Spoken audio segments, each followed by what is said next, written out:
Presentasi kelompok 6, Detika Wirausaha. Bismillahirrahmanirrahim. Assalamualaikum warahmatullahi wabarakatuh. Selamat pagi, salam sejahtera buat kita semua. Alhamdulillahirrahmanirrahim. Wassalatu wassalamu ala asrofil anbiya'i wal mursalin wa ala alihi wa sahbihi rasulillah ajmain. Pertama-tama mari kita panjatkan puji syukur atas kehadirat Allah Subhanahu wa taala yang mana Ia telah memberikan rahmat kepada saya sehingga saya bisa membuat video presentasi mata kuliah Teknologi Informasi dan Kewirausahaan ini. Dan salawat beriringkan salam kita hadiahkan kepada Nabi besar Muhammad SAW, di mana beliau telah menarik tangan umatnya dari alam kegelapan menuju alam yang terang menerang seperti yang kita rasakan pada kesempatan yang berbahagia ini. Yang terhormat dosen pengampu mata kuliah Teknologi Informasi dan Kewirausahaan Bapak Romi Asmara dan teman-teman yang menonton video ini yang kami banggakan. Nah, sebelum itu perkenalkan, nama saya Nanda Setia Saputra dan teman saya Tommy Bramteo Tagawal. Kami dari kelompok 6 izin mempresentasikan PPT kami yang berjudul Etika Wirausaha. Masuk pada latar belakang, semakin maraknya wirausaha yang sukses dalam menjalankan bisnis tidak akan terlepas dari beberapa etika yang menopang berjalannya bisnis tersebut. Maka dari itu, makalah ini disusun untuk menjelaskan etika-etika apa saja yang dilakukan para wirausaha sukses dalam menjalankan bisnisnya. Masuk pada rumus masalah yang pertama, yaitu bagaimana etika bisnis yang baik yang harus dilakukan oleh seorang wirausaha. Nah, ada beberapa sikap yang harus dimiliki seorang calon wirausaha agar bisnisnya bisa berjalan dengan baik. Yang pertama yaitu bersikap jujur. Etika ini yang pertama yaitu kita harus bersikap jujur. Jujur di sini bisa diartikan kita jujur ke investor atau kita jujur kepada konsumen. Kita perlu jujur kepada konsumen ataupun investor kita dikarenakan konsumen itu berhak tahu bahwasanya apa yang produk yang kita tawarkan kepada mereka. Oke, masuk pada etika yang kedua yaitu bersikap baik kepada semua orang.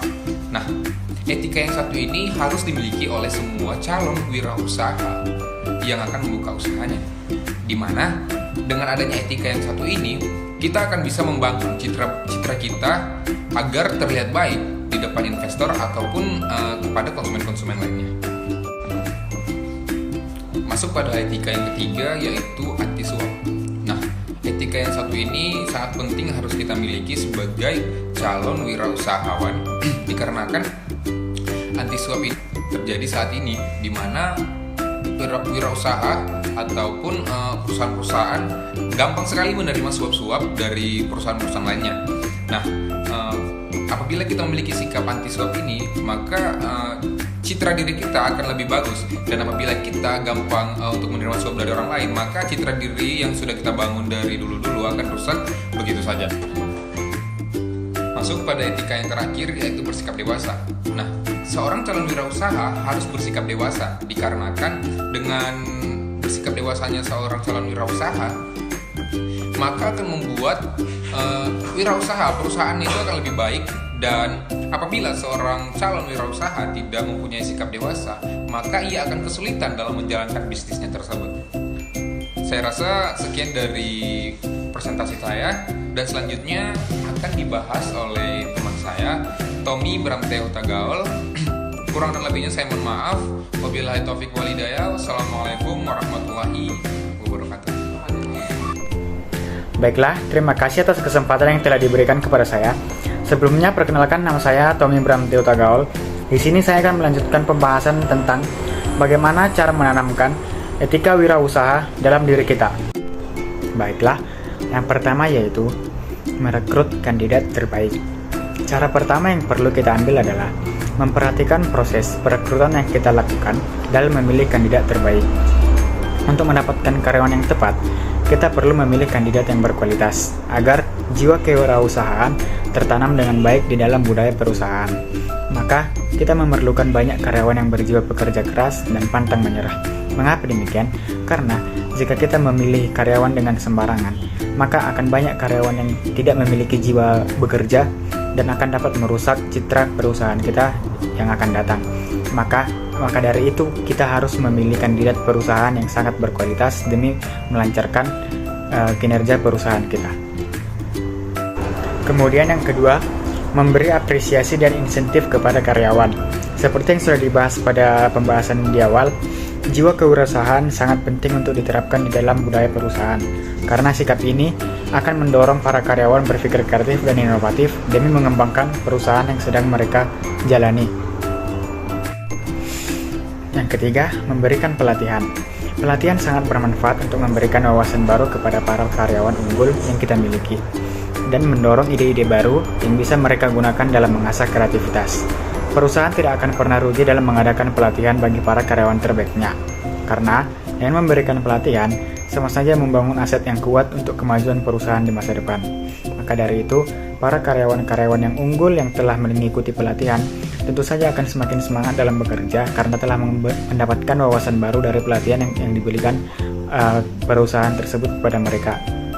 Dengan adanya pelatihan tersebut, mereka akan memberikan wawasan-wawasan baru, memberikan ide-ide baru demi memajukan perusahaan mereka. Kemudian yang keempat dan yang terakhir adalah memberi kepercayaan kepada karyawan. Kepercayaan adalah segalanya. Tanpa sebuah kepercayaan, karyawan tidak akan menampilkan jiwa kewirausahaan. Mereka akan takut untuk mencoba hal-hal baru karena bos atau pemimpinnya akan marah ketika mereka menghadapi kegagalan. Kenapa demikian?